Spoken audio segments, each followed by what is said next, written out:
విచిత్రాల నిధి ఓ విధి విచిత్రాల నిధి వింత కథల సారథి ఆశ నిరాశల వారధి నిరంకుశ నిర్ణయాల నిర్దయవానిధి ఓ విధి విచిత్రాల నిధి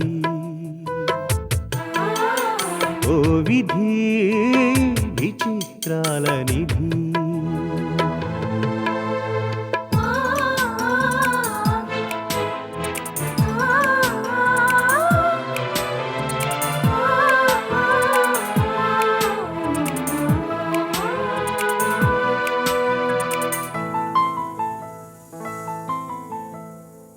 అన్నీ ఉన్నాయనిపిస్తూనే అందకుండా చూస్తావు సంపదలెన్నో ఇచ్చి సంతోషం మాత్రం దాచేస్తావు కోరికలని ఉరి తీయాలని నీకెంతో ఉబలాటం ప్రాణాలతో చెలగాటం నీకు చేతివాటం ఓ విధి విచిత్రాల నిధి ఓ విధి విచిత్రాల నిధి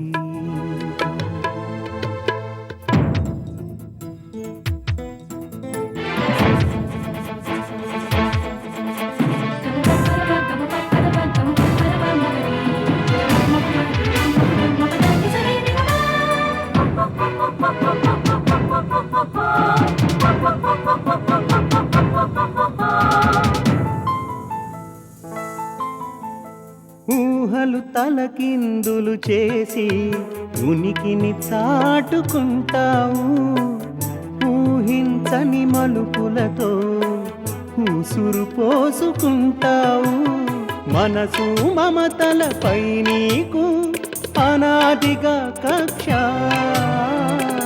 నీ చేతిలో మనిషికి మనుగడే ఓ పరీక్ష ఓ విధి విచిత్రాల నిధి ఓ విధి విచిత్రాల నిధి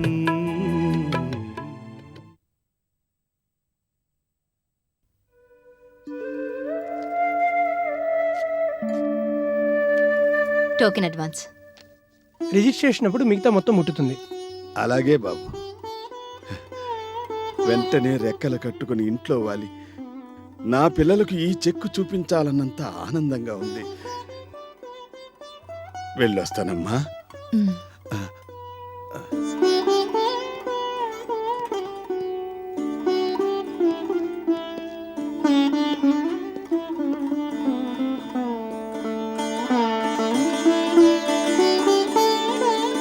మీ వంటి తండ్రి ఉన్నందుకు మీ కూతుళ్ళు ముగ్గురు అదృష్టవంతులు జగన్నాథం గారు.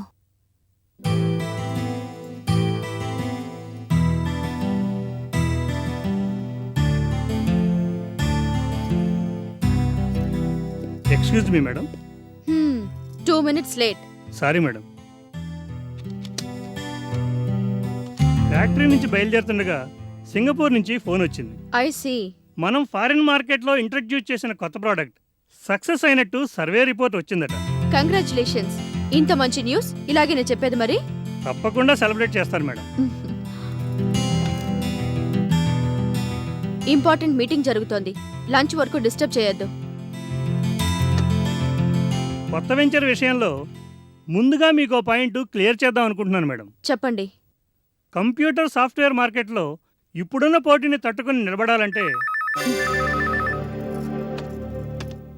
ఇప్పుడే కదా చెప్పాను.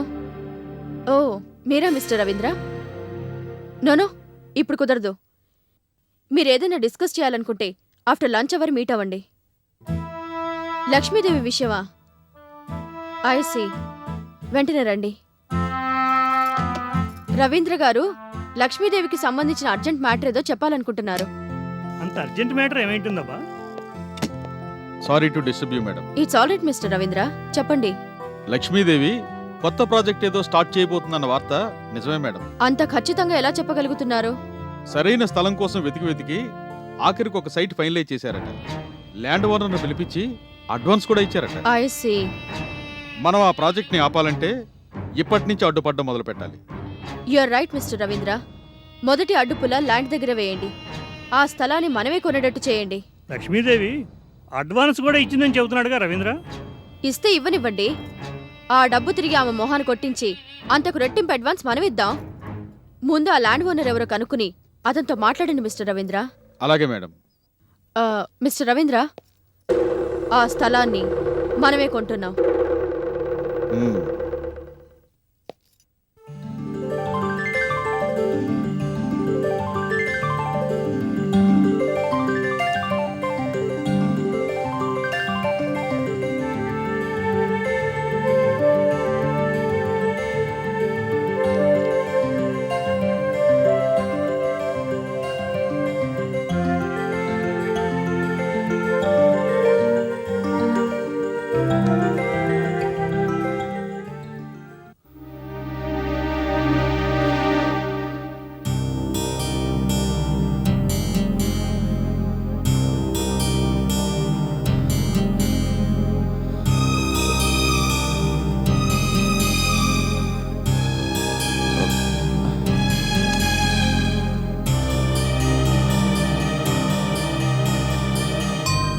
ఫోటోలైతే దాచగలవు గాని నీ మనసు దాచగలవా దీపక్?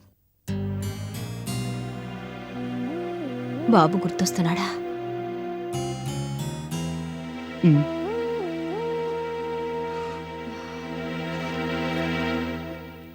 నువ్వు నాకు దూరంగా ఉంటున్నప్పుడు నీ చిన్నప్పటి జ్ఞాపకాలు తలుచుకుంటూ నేనెంతగా కుమిలిపోయానో ఇప్పుడు తెలుస్తుందా?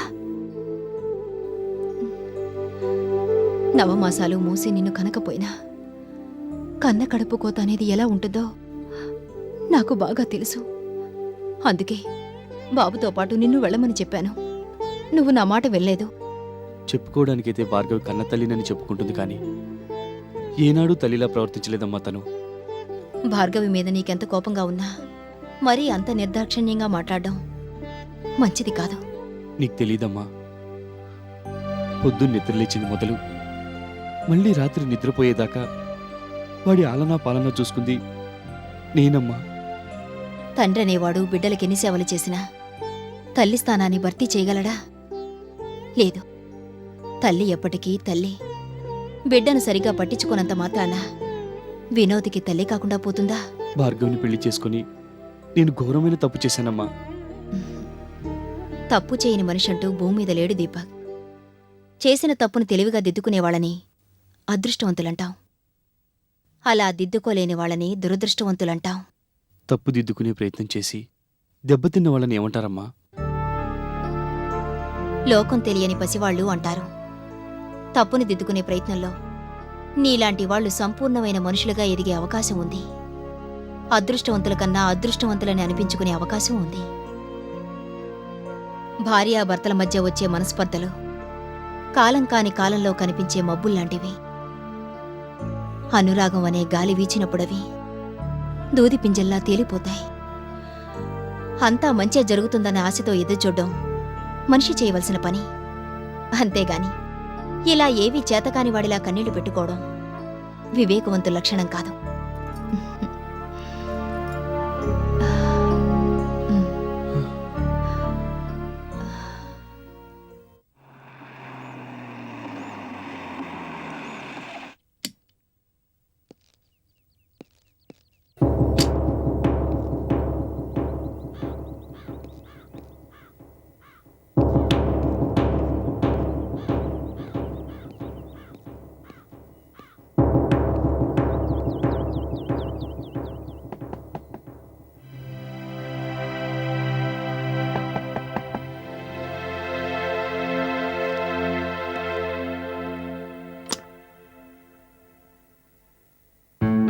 ఎవరు కావాలండి? జగన్నాథం గారంటే నేనే. నా పేరు రవీంద్ర.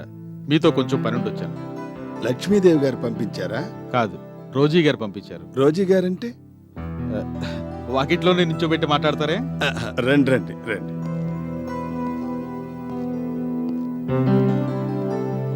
కూర్చోండి.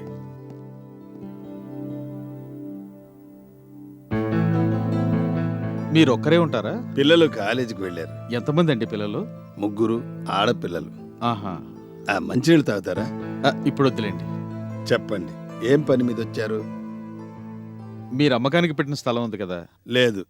స్థలం అంటే లక్ష్మీదేవి గారికి అమ్మాలనుకుంటున్న స్థలం. అదే లేదు అంటున్నాను.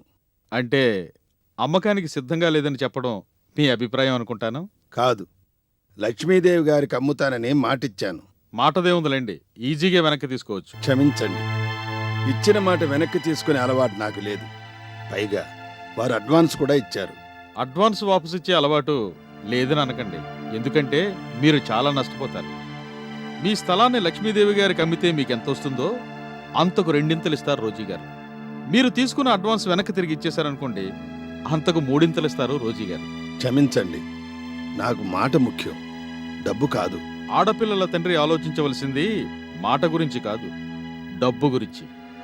ఒకవేళ మీ రమ్మనని భీష్మించు కూర్చున్నా మీ స్థలాన్ని కొనుక్కునే పద్ధతులు రోజీ గారికి తెలుసు. ఆ పద్ధతులు ఫాలో అయితే మాకు లాభం, మీకు నష్టం. ఇప్పుడు మీరు నా మాటకు ఒప్పుకున్నారనుకోండి, ఇరువురికి లాభం. రేపొకసారి మీరు ఈ అడ్రస్కి వచ్చి కనిపించి మాట్లాడండి. వస్తాను.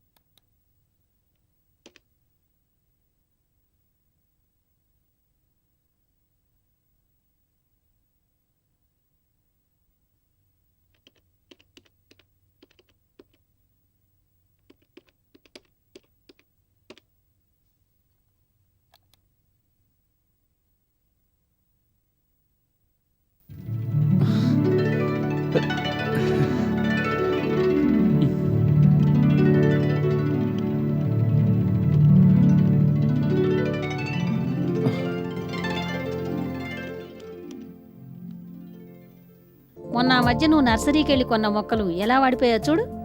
నిన్న బాగానే ఉన్నాయే. వాడిపోవడానికి ఎంత టైం కావాలి? అయినా నువ్వు ఈ మధ్య గార్డెన్ని సరిగ్గా పట్టించుకోవడం లేదు. అలా వదిలేస్తే వాటి పరిస్థితి ఏం గాను? ఇవి నిన్న మొన్న తెచ్చి నాటిన మొక్కలాయమ్మా. దాదాపు 20 ఏళ్ల పాటు నేను సాకి సందడించిన మొక్క చెట్టే ఈ ఇంటికొచ్చింది. ఆ హడావిడిలో పడి మిగతా వాటిని కాస్తంత నెగ్లెక్ట్ చేస్తున్న మాట నిజమే. లక్ష్మి, ఇప్పుడు ఈ ఇంటికి నిండుదనం వచ్చింది కదూ. బాబు భోంచేసే టైం అయింది. వంట రెడీ చేసావా? చెయ్యకపోతే నువ్వు ఊరుకుంటావా? నువ్వెళ్ళి దీపక్ బాబుని భోజనానికి పిలిచిరా. ఏదో పనిలో ఉన్నట్టున్నాడు, కాసేపాగి పిలవచ్చులే. పొద్దున నీతోటి తిన్న ఉప్మా పెసరట్టే ఇంతవరకు కనీసం పచ్చి మంచినీళ్లు కూడా ముట్టలేదు. ఏ పిచ్చి పడితే ఆ పిచ్చేగా. అమ్మా, మనం పంపిన ప్రాజెక్ట్ శాంపిల్ వాళ్ళకి నచ్చిందట. అలాగా? చిన్న చిన్న డౌట్స్ ఏవి రేజ్ చేశారు. నేను అమెరికా వెళ్ళిన తర్వాత క్లారిఫై చేస్తే సరిపోతుందట. మంచి వార్త చెప్పావు బాబు. నిన్ను నీ పట్టుదలను అప్రిషియేట్ చేశారమ్మా.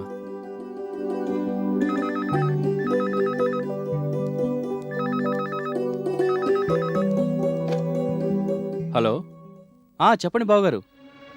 ఎప్పుడు? ఇప్పుడు ఎక్కడి నుంచి? అలాగా? ఏమైంది బాబు? మీరేం కంగారు పడకండి, మేము వెంటనే బయలుదేరి వస్తున్నాం. అమ్మా, దీప్తికి నొప్పులు మొదలయ్యాట, హాస్పిటల్ తీసుకెళ్లారట. ప్రసాద్ ఫోన్ చేశాడు, మనల్ని అర్జెంటుగా రమ్మంటున్నాడు. పద.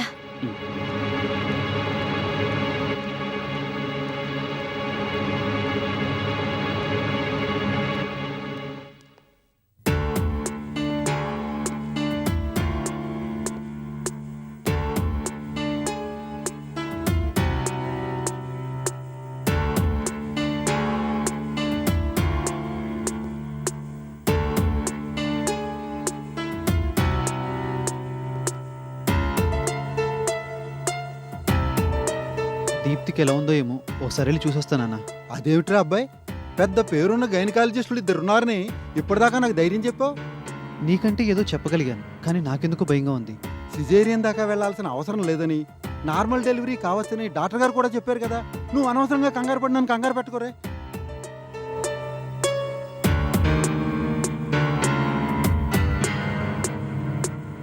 అత్తయ్య, బాబు ప్రసాద్, కంగారు పడాల్సింది ఏం లేదత్తయ్య. ప్రసాద్ బయటే ఉన్నాడేంటి? లోపల ఉంటే కంగారు పెడతాడని వాడిని బయటే ఉండమని చెప్పారు నాయన డాక్టర్లు. అమ్మా లక్ష్మి, నువ్వు వస్తే నీతో ఓ పందెం వేద్దామని ఇందాక నుంచి కాసు కూర్చున్నాను. ఏమిటా పందెం అన్నయ్య గారు? ఆయనకేం అత్తయ్య దిగులా విచారమా? దిగులు పడాల్సిన అవసరం నాకేమిట్రా? నా కొడుకు డాక్టరు, నా కోడలు డాక్టరు, ఇది వాళ్ళు పనిచేసే హాస్పిటల్. ఇక కావాల్సిందల్లా ఆ భగవంతుడి దయ ఒక్కటే. సుఖంగా ప్రసవం జరిగితే కేసరగొట్ట వచ్చి మొక్కు తీర్చుకుంటానని నా ఇష్టదైవానికి మొక్కుకున్నాను. కాబట్టి ఆ దిగులు లేదు. మావయ్య గారి ధైర్యమే ధైర్యం. హ్యాట్స్ ఆఫ్ మావయ్య గారు.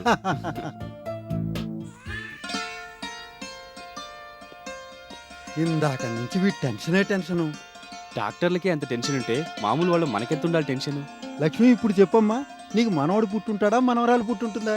మీరుండండి అన్నయ్య గారు, నాకు అసలు టెన్షన్గా ఉంది. ఆ టెన్షన్ తెలియకూడదనే కదమ్మా ఈ పందెం.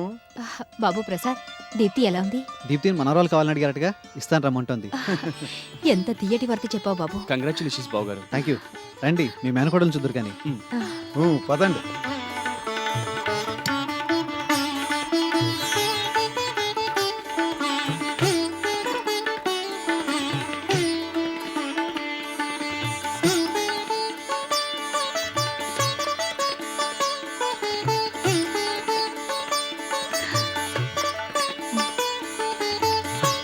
అమ్మా దీప్తి, కంగ్రాట్స్ చెల్లె. పాపచ్చ నీ పోలికే.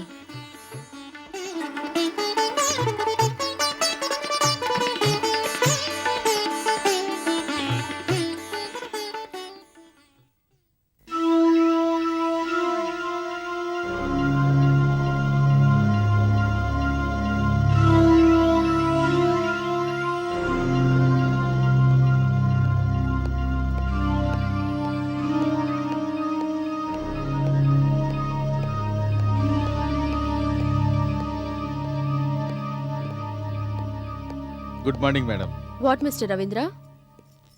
ఆ ల్యాండ్ ఓనర్ జగన్నాథన్ కలిశాను మేడం. చూడబోతే వట్టి తిక్క మనిషిలా ఉన్నాడు. ఏమంటాడు? తను మాట మీద నిలబడే మనిషి అట. అప్పటికి మనమేనా మాట తప్పేవాళ్ళం? లక్ష్మీదేవికి ఇచ్చిన మాట తప్పలేను అంటూ మాట్లాడాడు. ఆవిడిచ్చేదానికన్నా బోలెడంత ఎక్కువ ఇప్పిస్తానయ్యా బాబు అంటే వినడే. ఇంకొంచెం ఎక్కువ ఆఫర్ చేయాల్సింది. ఎంత ఆశ చూపినా ఒక పట్టాను లొంగే ఘటనలా లేడు మేడం. అప్పటికీ అతను ఒప్పించాలని శాత విధాలు ప్రయత్నించాను. ఇంతకీ అతను ఒప్పుకున్నాడా లేదా అది చెప్పండి ముందు. ఒప్పుకున్నట్టే కనిపించి ఒప్పుకోనన్నట్టు మాట్లాడాడు మేడం. ఏమిటి కన్ఫ్యూజన్? కన్ఫ్యూజన్ ఏం లేదు మేడం. బహుశా మనం ఆ స్థలం పట్ల ఇంట్రెస్ట్ చూపిస్తున్నామని తెలిసాక రేటు పెంచుకుంటూ పోతున్నట్లుంది. అయితే మనం పెంచుదాం. ఎన్ని లక్షలైనా సరే ఆ స్థలాన్ని మనమే కొని తీరాలి. అందుకే మేడం నా ఏర్పాట్లో నేనున్నాను. మధ్యలో మీ ఏర్పాట్లేమిటి? అదే మేడం, ఇట్నుంచి వీలు కాకపోతే అట్నుంచి నరుకురమ్మన్నారుగా. అంటే? ఆ ఊళ్ళో పేరు మోసిన దాదా ఒకడున్నాడు. అతనంటే జగన్నాథానికి వల్లమాలిన భయం అని తెలిసింది. అలాంటి విషయాలు నాకు చెప్పకండి. మనుషులు డబ్బుకు అమ్ముడుపోయే అవకాశం ఉన్నప్పుడు డబ్బుతోనే కొందాం. దాదాలు గూండాలు ఇందులో ఇంటర్ఫియర్ కావడం నాకు ఇష్టం లేదు. జగన్నాథంతో మరోసారి మాట్లాడి చూడండి. అలాగే మేడం, నా ప్రయత్నం నేను చేస్తాను. అప్పటికీ వీలు కాకపోతే సామధాన భేద దండోపాయాలు ప్రయోగించక తప్పదు. దయచేసి మీరు మాత్రం వాటికి అడ్డు చెప్పదు. వెళ్ళొస్తాను మేడం.